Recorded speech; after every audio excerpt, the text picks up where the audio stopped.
Este programa pode não ser adequado a todos os telespectadores.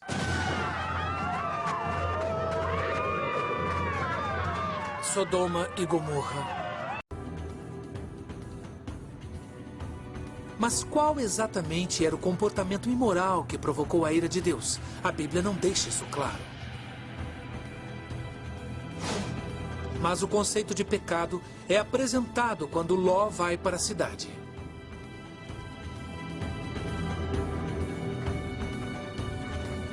Há um conflito cultural entre a vida da cidade e a vida nômade no Velho Testamento. No Velho Testamento, as cidades são consideradas locais de pecado. E há evidente preferência pelo estilo de vida nômade, que depende exclusivamente do amparo de Deus para existir. A cidade para a qual Ló se muda não é lugar para um pastor de ovelhas. Segundo a Bíblia, Sodoma está imersa em pecado.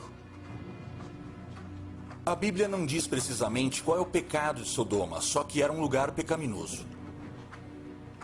Mas há indícios intrigantes.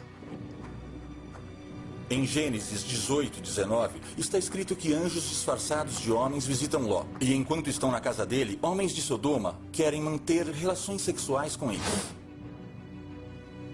Isso significa que o pecado de Sodoma era a homossexualidade? Para as gerações seguintes, sim. Tanto que qualquer ato sexual fora dos padrões passou a ser chamado de sodomia. Mas, na verdade, a Bíblia nunca afirmou especificamente que o pecado de Sodoma era sexual. Alguns sugerem que o problema era mais simples. Os cidadãos de Sodoma eram rudes com estrangeiros. Quando os estrangeiros foram visitar Ló, a Bíblia diz que os sodomitas os trataram mal.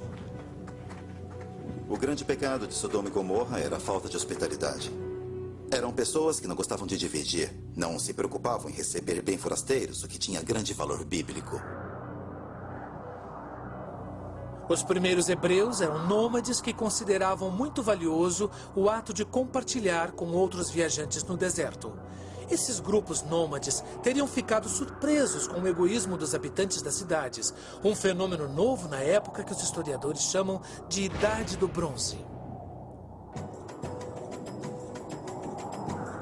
Começando por volta do ano 3000 a.C., a Idade do Bronze marca o período em que a agricultura começou a ser desenvolvida, assim como a fabricação de ferramentas de cobre e bronze e a organização da vida em comunidades muradas.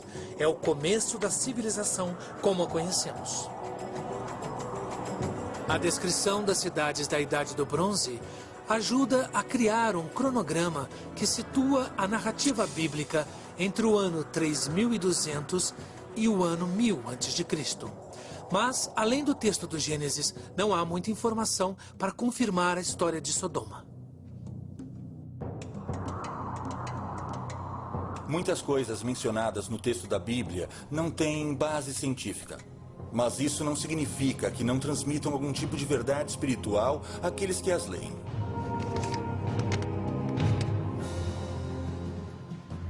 E assim a história permaneceu por milênios, como uma narrativa de fé que a ciência não podia provar.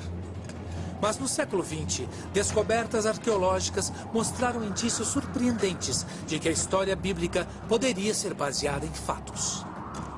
No piso de uma antiga igreja, há um imponente mapa em mosaico com uma trilha que parece levar à cidade perdida de Zoar e às ruínas da própria Sodoma.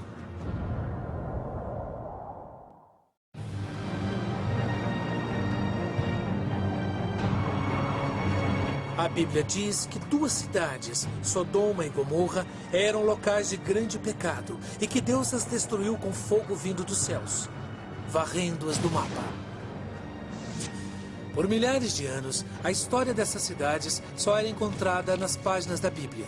Mas em 1894, uma expedição arqueológica encontrou evidências surpreendentes que apoiam essa narrativa inacreditável da ira de Deus. Aqui, em Madaba, na Jordânia, a 56 quilômetros de Jerusalém, um arqueólogo britânico descobriu uma maravilha da antiguidade bem abaixo de seus pés. No chão de pedra da igreja de São George, encontra-se um complexo mapa em mosaico. Construída no século VI d.C., esta linda obra de arte revela a posição das cidades, mostrando a localização de Jerusalém, Jericó, o Mar Morto e, na região sudeste, traz um nome antigo que não é citado em nenhum lugar fora da Bíblia: Zoar.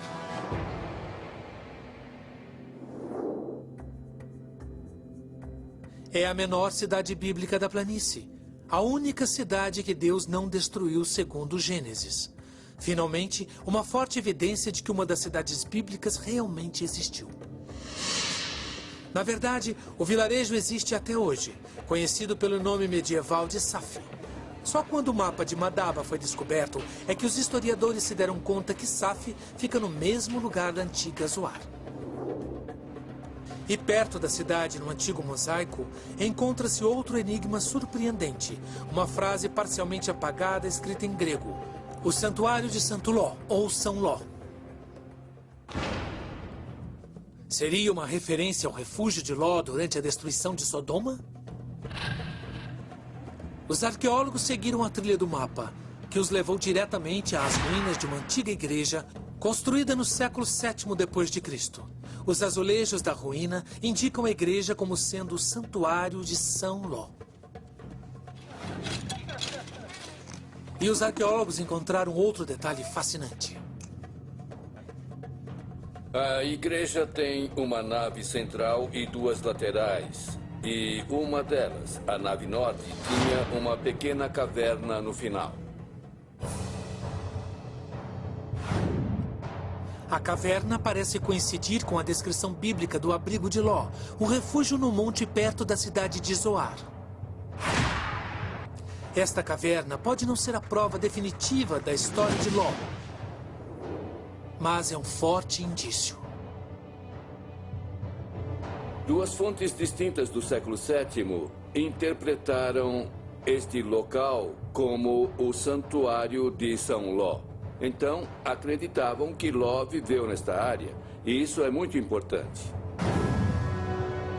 O fato de haver provas da ocupação da caverna durante a Idade do Bronze, o fato de haver tumbas em volta dela e de que este lugar fica a apenas 1 quilômetro a nordeste de Zoar, são provas circunstanciais de que havia pessoas vivendo aqui e de que talvez Ló tenha vivido também.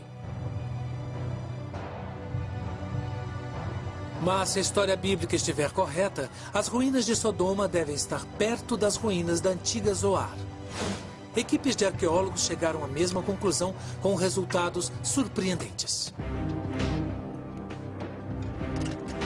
Desde a década de 1970, os arqueólogos descobriram 4 cidades da Idade do Bronze que misteriosamente coincidem com as 4 cidades que a Bíblia diz que Deus destruiu junto com Sodoma. E a cidade que mais corresponde à cidade bíblica de Sodoma é Bab-edrá, no litoral do Mar Morto, a 80 quilômetros de Jerusalém. Na Idade do Bronze, o período em que Ló viveu, Bab-edrá era uma cidade independente e murada. As cidades eram rodeadas por vilarejos, lavouras e coisas assim. E cada cidade era autossuficiente, como se fossem cidades-estado.